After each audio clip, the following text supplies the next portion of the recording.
Mwanafunzi wa chuo alileta kuku darasani kwa sababu mama yake alisema anapaswa kuwaangalia. Wanafunzi walicheka mwanzoni, wakidhani ni mzaha wa kawaida wa kijana asiye na aibu. Lakini macho ya yule kijana hayakuwa ya utani. Kulikuwa na uzito kama mtu aliyebeba maisha yote mgongoni. Alisimama nyuma ya darasa, akimshika yule kuku kwa upole kana kwamba ni kitu cha thamani kubwa kuliko vitabu vyao vyote. Jina lake ni Bahati, alisema kwa sauti ya chini. Mwalimu alinyamaza kwa sekunde chache. Darasa lote likawa kimya ghafla. Hakukuwa na mtu aliyetarajia hali hiyo. Wengine walitoa simu zao kurekodi, lakini kulikuwa na kitu kisichoeleweka kilichowazuia kucheka sana. Jina la kijana huyo lilikuwa Musa. Alikuwa ametoka kijijini, ambako maisha yalikuwa yanazunguka kati ya kilimo kidogo, matumaini na mipango ya maisha bora kupitia elimu. Alikuwa anaamini katika kitu ambacho wengi hawakuelewa, kwamba elimu ni kama uwekezaji, na kila sadaka ndogo leo inaweza kuwa mafanikio kesho. Lakini hakuna aliyekuwa anajua kwa nini kuku alikuwa darasani siku hiyo. Na hapo ndipo hadithi ilianza kubadilika polepole. Musa alikaa kimya, akimshika Bahati mapajani mwake, huku wanafunzi wengine wakianza kunongona. Rafiki yake wa karibu, Amina, alimwangalia kwa macho yenye maswali mengi kuliko maneno. "Musa, hii ni nini hasa?" aliuliza kwa sauti ya upole. Musa hakujibu haraka. Alitazama chini kwanza, kama mtu anayepima kama ukweli wake unaweza kueleweka au utahukumiwa. Kisha akasema, "Hii si kuku tu, ni ada yangu ya maisha." Wanafunzi wachache walicheka tena, lakini Amina hakutabasamu. Alijua kuna kitu kinafichwa nyuma ya sentensi hiyo. "Unamaanisha nini?" aliendelea. Musa alimeza mate. "Mama yangu hana kazi ya kudumu. Tulikuwa na kuku watatu tu. Aliniambia nichague mmoja nikuje naye hapa, ili nisimame mpaka nione njia ya kulipa ada." Darasa lilinyamaza tena. Hata wale waliokuwa na ndoto za biashara, mikopo na mipango ya kifedha walihisi tofauti ghafla. Hii haikuwa tena hadithi ya kawaida. Hii ilikuwa maisha halisi. Na Bahati, yule kuku mdogo, alikuwa ishara ya tumaini lao la mwisho. Habari za Musa zilianza kusambaa polepole chuoni. Wengine waliona ni aibu, wengine waliona ni ujasiri wa hali ya juu. Lakini kwa Musa, haikuwa chochote kati ya hivyo. Ilikuwa ni lazima. Jioni ile Amina alimfuata nje ya darasa. Walikaa chini karibu na mti mkubwa uliokuwa mahali pa wanafunzi kupumzika. "Musa, lazima kuwe na njia nyingine," alisema. Musa alitikisa kichwa. "Nimejaribu kila kitu. Mikopo, msaada wa ndugu, hakuna kilichofaulu. Hata nilifikiria kuacha shule." Amina alinyamaza kwa muda. Kisha akasema, "Unajua, kuna watu wanafanikiwa kwa sababu wanajua kutumia kile kidogo walichonacho. Hii kuku yako inaweza kuwa mwanzo." Musa alimwangalia kwa mshangao. "Mwanzo wa nini?" Amina alitabasamu kidogo. "Mwanzo wa biashara ndogo, mwanzo wa maisha mapya. Hata watu wanaofundisha uwekezaji huanza na kitu kidogo sana." Maneno yake yalikuwa rahisi, lakini yaligusa kitu ndani ya Musa. Kwa mara ya kwanza, aliona Bahati si kama mwisho, bali kama mwanzo wa kitu kikubwa. Siku iliyofuata, Musa alikuja chuo mapema kuliko kawaida. Alikuwa na wazo jipya kichwani, lakini bado halikuwa amekaa vizuri. Alikaa na Amina kwenye benchi lile lile. "Nimefikiria kile ulichosema," alisema. Amina alinyanyua macho. "Na? Mimi si mfanyabiashara. Sijui hata pa kuanzia." Amina alicheka kidogo. "Hakuna anayezaliwa akijua. Hata wale wanaopata pesa nyingi kupitia biashara na uwekezaji huanza kwa kujifunza hatua ya kwanza." Musa alinyamaza, akimwangalia Bahati aliyekuwa akichakura mchanga. "Je, kama nikimzaa kuku zaidi?" aliuliza kwa tahadhari. Amina alitikisa kichwa kwa furaha. "Hapo sasa unaanza kufikiria vizuri. Ukipata kuku wengi, unaweza kuuza mayai, kuku wenyewe, polepole unajenga mtaji." Musa alihisi moyo wake ukipiga haraka. Kwa mara ya kwanza tangu afike chuo, alihisi kama kuna njia. Si rahisi, lakini inawezekana. Na hapo ndoto yake ilianza kuchukua sura halisi. Wiki chache zilipita na Musa alianza kubadilika. Hakuwa tena yule kijana aliyekuja darasani akiwa na aibu na kuku wake. Sasa alikuwa na mpango. Kwa msaada wa Amina, alipata mahali kidogo karibu na bweni ambapo angeweza kumtunza Bahati vizuri. Pia alipata kuku mwenyewe mmoja kupitia msaada wa mwanafunzi aliyeguswa na hadithi yake. Polepole mambo yakaanza kusonga, lakini changamoto hazikukosekana. Siku moja, Musa alipata habari mbaya. Mmiliki wa eneo lile alimwambia aondoe kuku wake. Hii si shamba, alisema kwa ukali. Musa alihisi dunia inamwangukia tena. Ndoto yake ilikuwa inaanza kuota mizizi, halafu ghafla kila kitu kinaonekana kuvunjika. Alimtafuta Amina akiwa na huzuni. Sijui nifanye nini tena, alisema kwa sauti iliyochoka. Amina alimwangalia kwa makini, kisha akasema kwa utulivu, kila mtu anayefanikiwa hupitia hatua hii. Hii si mwisho, ni mtihani tu. Maneno yake yalikuwa rahisi, lakini alikuwa na nguvu, na Musa alijua safari yake bado haijaisha. Usiku ule Musa hakulala. Alikaa nje ya bweni akimtazama Bahati na yule kuku mwingine aliyekuwa ameanza kuzoea mazingira mapya. Kichwani mwake kulikuwa na mawazo mengi, hofu, matumaini na swali moja kubwa: ataendelea vipi? Alikumbuka maneno ya mama yake alipokuwa akiondoka kijijini: usikate tamaa hata kama dunia yote itakugeuka. Maneno hayo yalikuwa rahisi, lakini yalikuwa yamebeba nguvu ya ajabu. Asubuhi ilipofika, Musa alifanya uamuzi. Alienda kwa mlinzi wa chuo, mzee mwenye huruma aliyeitwa Mzee Omari. Mzee, naomba msaada wako. Sina pa kuweka kuku wangu, alisema kwa heshima. Mzee Omari alimwangalia kwa muda, kisha akasema, wewe ndiye yule kijana wa kuku darasani? Musa alitabasamu kwa aibu. Ndiyo. Mzee alicheka kidogo, lakini macho yake yalionyesha huruma. Njoo nyuma ya nyumba yangu. Kuna banda dogo hapo. Si kubwa, lakini linaweza kusaidia kuanzia. Musa alishindwa kuficha furaha yake. Kwa mara nyingine tena, maisha yalikuwa yamempa nafasi ndogo, lakini yenye thamani kubwa. Musa alianza kuamka mapema kila siku. Kabla hata ya kwenda darasani, alikuwa anahakikisha kuku wake wamepata chakula na maji. Amina alimsaidia kupanga ratiba ili asiharibu masomo yake.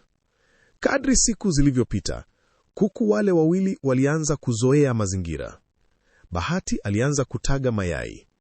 Ilikuwa ni mara ya kwanza Musa kuona juhudi zake zikianza kuzaa matunda. Amina, angalia hii, alisema siku moja akimwonyesha yai la kwanza. Amina alitabasamu kwa furaha. Hii ndio mwanzo wa biashara yako. Lakini si kila mtu alikuwa anamuunga mkono. Wanafunzi wengine walimdhihaki. Huyu anadhani atakuwa tajiri kwa kuku wawili, mmoja alisema kwa kejeli. Musa alisikia maneno hayo, lakini hakujibu. Ndani yake kulikuwa na kitu kilichokuwa kinakuwa, imani.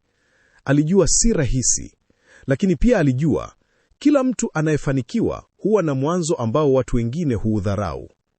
Na yeye hakuwa tayari kurudi nyuma tena. Siku moja mchana, Amina alikuja na wazo jipya. Musa, unajua unaweza kuuza mayai haya kwa wanafunzi, alisema. Musa alishtuka kidogo. Watanunua kweli? Amina alitikisa kichwa. Ndiyo, wengi wanapenda vitu freshi. Hata unaweza kuuza kwa bei nzuri kidogo. Walikaa chini wakapanga jinsi ya kuanza. Amina alipendekeza watumie mtandao wa WhatsApp wa wanafunzi kuweka tangazo dogo. Ndani ya siku 2, watu wachache walianza kuuliza, je, una mayai zaidi? Mmoja aliandika. Musa alihisi moyo wake ukijaa matumaini. Hakukuwa na faida kubwa bado, lakini kulikuwa na mwanga. Alianza kuuza mayai polepole. Kila shilingi aliyopata, aliweka kando kwa uangalifu mkubwa. Hakutumia hata kidogo kwa mambo yasiyo ya lazima. Kwa mara ya kwanza Musa alihisi kama anajenga kitu chake mwenyewe. Na kila yai lilikuwa kama hatua moja karibu na ndoto yake. Kadri biashara ilivyokuwa inakuwa polepole, Changamoto mpya zilianza kujitokeza. Kuku mmoja alianza kuugua. Musa alihisi hofu kubwa. Amina, nikimpoteza huyu, nitabaki na nini? Alisema kwa wasiwasi. Amina alimshika bega. Usiogope, tafuta ushauri. Kuna mfugaji mmoja karibu na soko la mtaani. Tunaweza kwenda kumuona. Walikwenda pamoja jioni hiyo. Mfugaji huyo, Mama Zawadi, alikuwa na uzoefu mkubwa. Alimwangalia kuku huyo kwa makini, kisha akasema, hii si mbaya sana, lakini unahitaji kumtunza vizuri zaidi. Alimpa Musa maelekezo ya jinsi ya kuwahudumia kuku kwa afya bora. Musa alishukuru sana. Alijifunza kitu muhimu siku hiyo. Maarifa ni muhimu kama mtaji. Alirudi akiwa na matumaini mapya. Na ndani yake alijua kuwa safari hii haikuwa tu kuhusu pesa. Ilikuwa kuhusu kujifunza, kukua na kubadilisha maisha yake kabisa. Miezi michache ilipita, kuku waliongezeka polepole. Musa sasa alikuwa na zaidi ya kuku 5. Mayai yalikuwa yanaongezeka na wateja walikuwa wanaongezeka pia. Lakini siku moja, kitu kisichotarajiwa kilitokea. Musa alipokea barua kutoka KWA, ofisi ya chuo. Ilikuwa ni onyo kuhusu ada ambayo bado haijalipwa kikamilifu. Alikaa kimya KWA muda mrefu akishika ile barua mikononi. Juhudi zake zote zilionekana kama hazitoshi. Amina alipomwona, alijua kuna shida. Ni nini? Aliuliza. Musa alimpa ile barua. Amina aliisoma polepole, kisha akasema KWA sauti tulivu. Hii haimaanishi mwisho. Ina maana tunahitaji kufikiria hatua kubwa zaidi. Musa alimwangalia KWA mshangao. Hatua gani? Amina alitabasamu kidogo. Kuna NGIA ya kupeleka HII biashara yako ngazi NIY ingine, lakini itahitaji ujasiri. Moyo wa KWA Musa ulianza kupiga haraka. Hakujua nini kinakuja, lakini alihisi hii ndiyo sehemu ambapo maisha yake yanaweza kubadilika kabisa. Amina hakumwambia Musa kila kitu mara moja. Alijua baadhi ya mawazo yanahitaji muda ili yakue vizuri kichwani. Musa alianza kwa utulivu. Kuna mashindano ya wanafunzi chuoni hapa kila mwaka. Wanachagua mawazo bora ya biashara na mshindi hupata ufadhili. Musa alishtuka. Ufadhili? Kama msaada wa kifedha? Ndiyo, Amina alijibu. Na si pesa tu. Wanatoa pia mafunzo ya biashara, uwekezaji na jinsi ya kukuza kipato. Moyo wa Musa ulianza kupiga kwa kasi, lakini watu wanaoshinda mashindano kama hayo huwa na miradi mikubwa. Mimi nina kuku tu. Amina alitikisa kichwa. Hapo ndipo unakosea. Watu wanaotafuta mafanikio ya kweli wanaangalia wazo, sio ukubwa wa mwanzo. Maneno hayo yalikaa moyoni mwa Musa. Kwa mara nyingine, alihisi hofu na matumaini zikigongana ndani yake. Lakini safari yake ilikuwa imefika mahali ambapo hakukuwa na kurudi nyuma. Siku zilizofuata zilikuwa za kazi kubwa. Musa na Amina walikaa pamoja kila jioni wakijaribu kuweka wazo lao kwenye karatasi. Biashara yako si kuku tu, Amina alisema. Ni suluhisho, ni njia ya kusaidia watu kama wewe kujitegemea. Walijaribu kuelezea jinsi ufugaji mdogo unaweza kusaidia wanafunzi wengine kulipa ada zao. Waliongea kuhusu mayai, kuku na hata ndoto ya kupanua biashara hiyo kuwa kubwa zaidi. Lakini Musa alianza kupata mashaka. Je, watu wataelewa kweli? Aliuliza siku moja. Amina alimwangalia moja kwa moja. Swali si kama wataelewa, swali ni kama wewe unaamini kile unachofanya. Musa alinyamaza, kwa sababu ndani kabisa alijua hii haikuwa tu biashara tena, ilikuwa hadithi yake, na sasa alikuwa anaandika mwenyewe. Siku ya kuwasilisha maombi ilifika. Musa alikuwa amevaa shati lake bora, ingawa lilikuwa limechakaa kidogo. Mikono yake ilikuwa na jasho. Amina, nikishindwa? Aliuliza kwa sauti ya chini. Amina alitabasamu. Umeshafanya kitu ambacho wengi hawawezi, umejaribu. Walifika kwenye ukumbi mdogo uliokuwa umejaa wanafunzi wengine. Baadhi walikuwa na mawasilisho ya kisasa, kompyuta na hata mabango ya kuvutia. Musa alihisi kama yuko mahali pasipo pake. Lakini aliposhika karatasi yake, Alikumbuka safari yake, Bahati, mama yake na kila usiku aliokosa usingizi. Jina lake lilipotajwa, alisimama. Alitembea mbele polepole. Na kwa mara ya kwanza, alianza kusema hadithi yake mbele ya watu wengi. Jina langu ni Musa, alianza kwa sauti iliyokuwa ikitetemeka kidogo. Ukumbi ulikuwa kimya kabisa. Nilikuja chuoni nikiwa na ndoto, lakini bila uwezo wa kulipa ada. Mama yangu alinipa kuku mmoja. Watu walianza kusikiliza kwa makini. Huyu kuku si mali tu, ni mwanzo wa mfumo mdogo wa biashara ambao unaweza kusaidia wanafunzi wengi kama mimi. Alielezea jinsi alivyokuza kuku, kuuza mayai na jinsi biashara hiyo ingeweza kupanuka kuwa kubwa zaidi. Kadri alivyoendelea, sauti yake ilianza kuwa imara zaidi. Hakuwa tena anaongea kwa hofu, alikuwa anaongea kwa imani. Na kwa mara ya kwanza, watu hawakuona tu kijana mwenye kuku, waliona mjasiriamali. Baada ya mawasilisho yote kumalizika, Musa alikaa kimya pembeni. Hakujua nini kitafuata. Amina alikaa karibu naye. "Umefanya vizuri," alisema kwa sauti ya upole.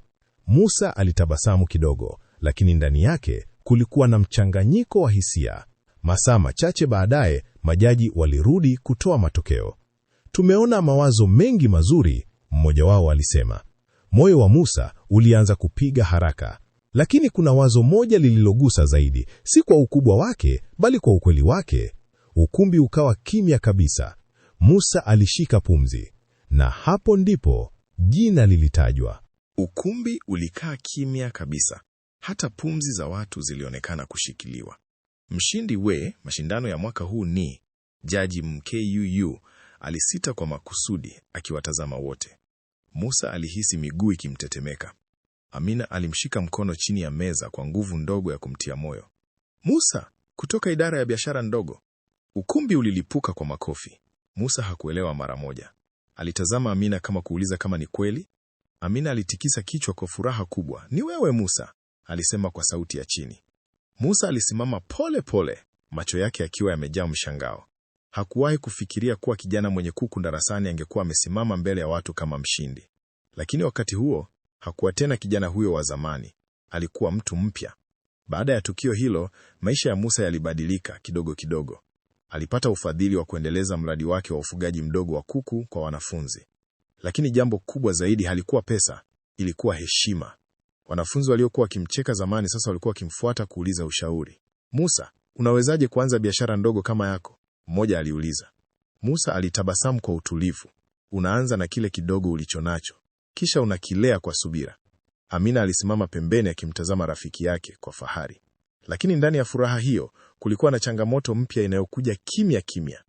Siku moja Musa alipokea simu kutoka kijijini. Sauti ya mama yake ilikuwa dhaifu kuliko kawaida. "Musa, Bahati ameugua," alisema kwa sauti iliyovunjika. Musa alishikwa na butwaa. Bahati hakuwa tena kuku tu. Alikuwa sehemu ya safari yake yote. "Naenda nyumbani leo hii," alisema bila kusita. Amina alipoambiwa, alinyamaza kwa muda. Kisha akasema, "Nenda. Wakati mwingine mafanikio yanapimwa kwa jinsi tunavyotunza tulichoanza nacho." Musa alisafiri usiku huo. Moyoni mwake kulikuwa na hofu moja kubwa, kumpoteza Bahati. Alipofika kijijini, alikuta mama yake amekaa nje ya nyumba ndogo ya udongo, uso wake umejaa wasiwasi. "Musa," alisema kwa upole, "tumefanya kila tuwezalo." Musa alikimbia hadi banda la kuku. Bahati alikuwa pale, dhaifu, lakini bado akiwa hai. Musa alipiga magoti pembeni yake.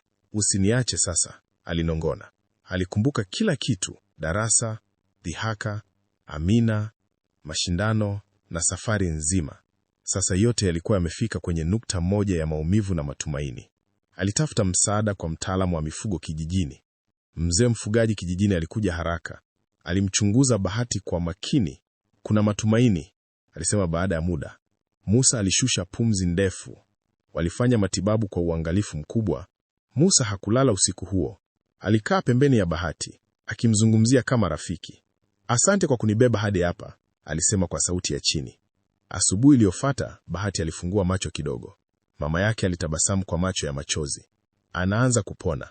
Musa alihisi macho yake yakijaa machozi pia. Alijua wakati huo jambo muhimu.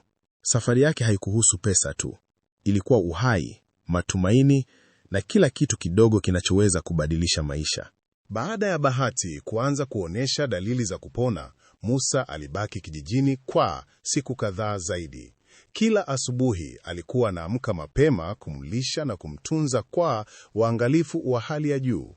Mama yake alimwangalia kwa kimya, akishangaa jinsi mtoto wake aliyewahi kuondoka akiwa na ndoto tu, sasa alikuwa na uvumilivu usio wa kawaida. Musa, mama yake alisema siku moja akiwa amekaa nje, hii safari yako si ya kawaida. Musa alitabasamu kidogo. Nilianza na kuku mmoja tu mama, sasa najifunza kwamba kila kitu kina thamani. Mama yake alitikisa kichwa taratibu. Lakini usisahau elimu yako. Musa alitulia.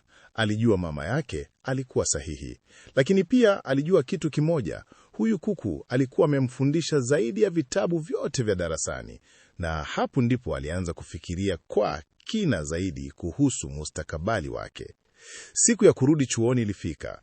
Musa alimwacha Bahati akiwa katika hali nzuri zaidi, ingawa bado alikuwa dhaifu kidogo.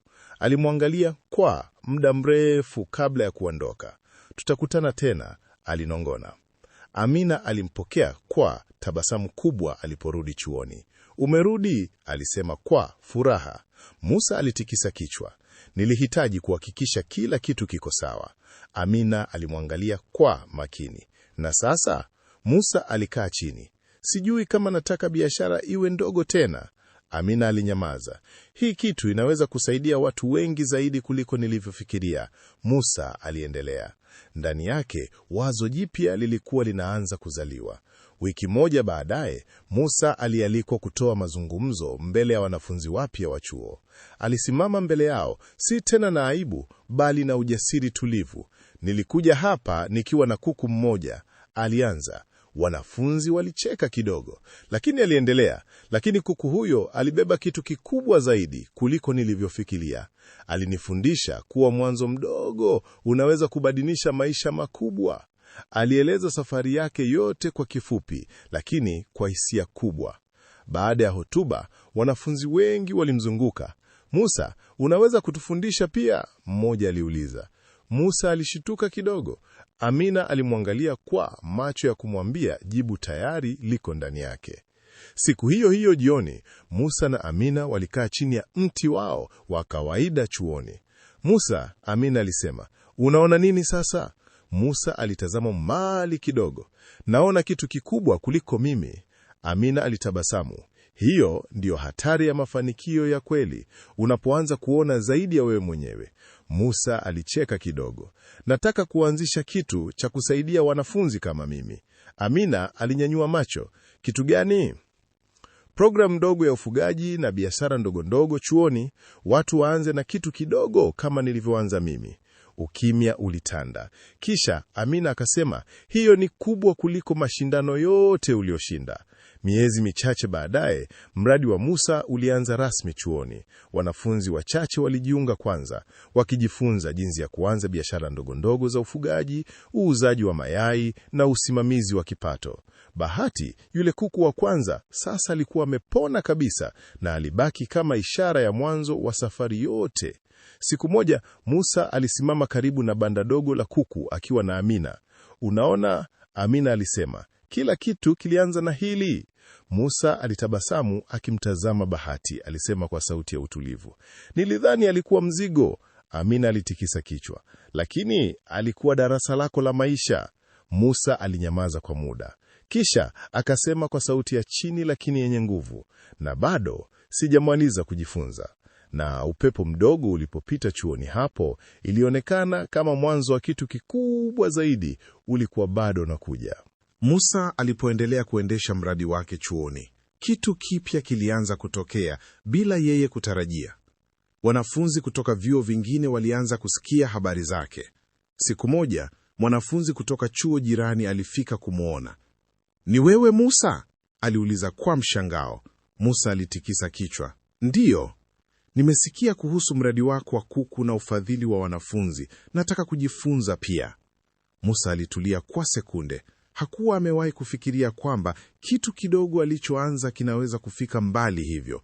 Amina alimtazama kwa macho ya kumtia moyo. Hii ndiyo maana ya wazo lako. Amina alimnong'oneza. Linaanza kuenea. Musa alihisi mchanganyiko wa furaha na hofu. Kitu kidogo kilikuwa kinaanza kuwa kikubwa kuliko alivyopanga.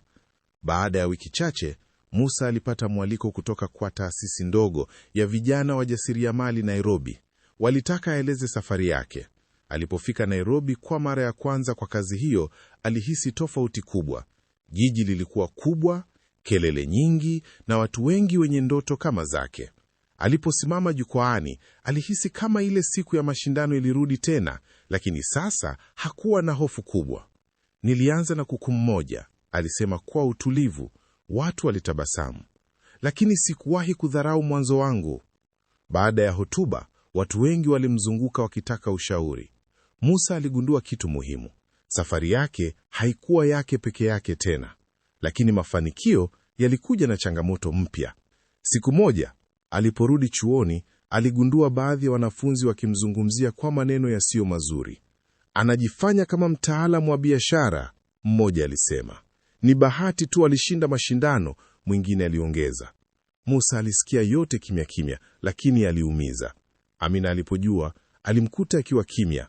Huwezi kufurahisha kila mtu, alisema kwa upole. Musa alitikisa kichwa. Lakini inaniuma. Amina alimwangalia moja kwa moja na akasema, hiyo inaonyesha tu kuwa umeanza kuathiri watu. Watu hawapigi kelele kwa wasio na maana.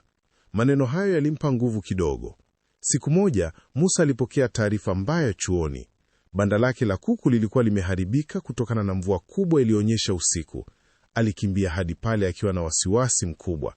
Alipofika, alikuta sehemu ya banda imeanguka na kuku wachache walikuwa wamekosa makazi ya muda. Alikaa chini akiwa ameshika kichwa. Nilijua hii ingekuja, alisema kwa huzuni. Amina alifika muda mfupi baadaye. Si mwisho, alisema kwa sauti ya utulivu. Lakini tumeanza upya mara ngapi? Musa aliuliza kwa uchungu. Amina alitabasamu kidogo. Hiyo ndiyo maana ya kujenga kitu cha kweli. Polepole walianza kurekebisha banda pamoja na wanafunzi wengine waliojiunga kwenye mradi. Na mara hii haikuwa tena ya Musa peke yake, ilikuwa ya wote. Baada ya miezi ya kazi, mradi ulisimama tena imara kuliko mwanzo. Siku moja jioni, Musa alisimama akitazama kuku wake wote wakiwa wametulia. Amina alisimama pembeni yake. Unajua, Musa alisema kwa sauti ya utulivu, nilifikiri mafanikio ni pesa. Amina alitikisa kichwa. Lakini sasa naona ni watu, Musa aliendelea, na mabadiliko. Amina alitabasamu. Na pia ni wewe kubaki imara hata kila kitu kinapovunjika. Musa alicheka kidogo. Bahati, yule kuku wa kwanza, alikaribia polepole na kusimama karibu naye. Musa alimsogelea na kumwangalia kwa muda. Umenifikisha mbali sana, alisema kwa upole. Na jua lilipoanza kushuka juu ya chuo, Musa alijua safari yake ilikuwa bado inaendelea, lakini sasa alikuwa tayari kwa kila kitu kitakachokuja. Siku moja ya asubuhi chuoni, Musa alipokea ujumbe wa haraka kutoka kwa Amina. Musa, njoo haraka ofisini kwa mkuu wa chuo. Moyo wake ulianza kupiga kwa kasi. Hakujua kama ni habari nzuri au mbaya. Alikimbia hadi ofisini akiwa na mawazo mengi kichwani. Alipofika, alikuta mkuu wa chuo pamoja na watu wawili wa nje waliovalia mavazi rasmi. Musa, mkuu wa chuo alisema kwa utulivu, kuna wageni wanataka kuzungumza nawe. Mmoja wa wageni alitabasamu. Tunasimamia mfuko wa vijana wajasiriamali nchini. Musa alishangaa. Tumekuwa tukifuatilia mradi wako, yule mtu aliendelea, na tunataka kuupanua kuwa mradi wa kitaifa. Musa alihisi dunia ikimzunguka kidogo. Hakuwa naelewa kama ni ndoto au uhalisia. Baada ya mkutano huo, Musa na Amina walitoka nje wakiwa kimya kwa muda. Amina alitabasamu polepole. Hii ni kubwa kuliko tulivyowahi kufikiria. Musa alitikisa kichwa. Ninaogopa. Amina alisimama. Kwa nini? Musa alimtazama Bahati aliyetembea karibu. Ninaogopa kupoteza maana ya mwanzo wangu. Amina alimshika mkono. Kama usipousahau mwanzo wako, hautapotea. Maneno hayo yalikaa moyoni mwa Musa kama mwanga mdogo wa uhakika. Lakini bado kulikuwa na changamoto kubwa inayokuja. Mradi ulipoanza kupanuliwa, Watu wengi walijiunga, lakini si wote walikuwa na nia nzuri. Baadhi ya wawekezaji walitaka kubadilisha kila kitu kuwa biashara kubwa ya faida pekee. Musa, mmoja wao, alisema, tunahitaji kuondoa mambo ya wanafunzi kusaidiana. Hii ni biashara sasa. Musa alinyamaza. Ndani yake kulikuwa na vita kubwa. Amina alimwangalia kwa makini. Hapo ndipo Musa alijua, hii ndiyo jaribu lake kubwa zaidi. Kama angekubali, angepata pesa nyingi. Kama angekataa, angeweza kupoteza kila kitu. Usiku huo Musa hakulala. Aliketi karibu na Bahati, ambaye sasa alikuwa mzee kidogo, lakini bado yule yule wa mwanzo. Mimi nikibadilika, wewe utabaki nani? Musa alinong'ona. Alikumbuka mama yake, kijiji, mashindano, Amina na kila hatua ya safari yake. Asubuhi ilipofika, alifanya uamuzi. Alirudi kwenye mkutano. Sitobadilisha msingi wa mradi huu, alisema kwa sauti tulivu lakini imara. Hii ni kuhusu watu, si faida tu. Ukumbi ulikaa kimya. Baadhi walikataa, wengine waliheshimu uamuzi wake. Lakini Musa alijua kitu kimoja, amechagua ukweli wake. Miezi ilipofika, mradi wa Musa haukuwa mkubwa tu nchini Kenya, bali ulikuwa umebadilisha maisha ya wanafunzi wengi. Wengi walikuwa wameanza biashara zao ndogo, wakijitegemea, wakisoma na wakisaidiana. Siku moja jioni, Musa alisimama mahali pale pale chuoni alipokuwa amesimama na kuku wake mara ya kwanza. Amina alikuja kimya kimya na kusimama pembeni yake. Unajua kitu? Amina alisema. Nini? Musa aliuliza. Watu wengi watakumbuka mafanikio yako, Amina alisema. Lakini mimi nitakumbuka kuku mmoja aliyebeba ndoto kubwa kuliko watu wote walivyofikiria. Musa alitabasamu, macho yake yakiwa na machozi kidogo. Bahati alikaribia tena, akimzunguka pole pole kama alivyokuwa mwanzo. Musa alimsogelea na kumshika kwa upole. Ulianza kama mzigo, alisema kwa sauti ya chini, lakini ukawa mwanzo wa kila kitu. Jua lilipokuwa likizama, Musa alitazama mbele. Hakukuwa tena na hofu. Hakukuwa tena na mashaka. Kulikuwa na amani. Na maisha yake yote yalikuwa yameanza na kuku mmoja darasani.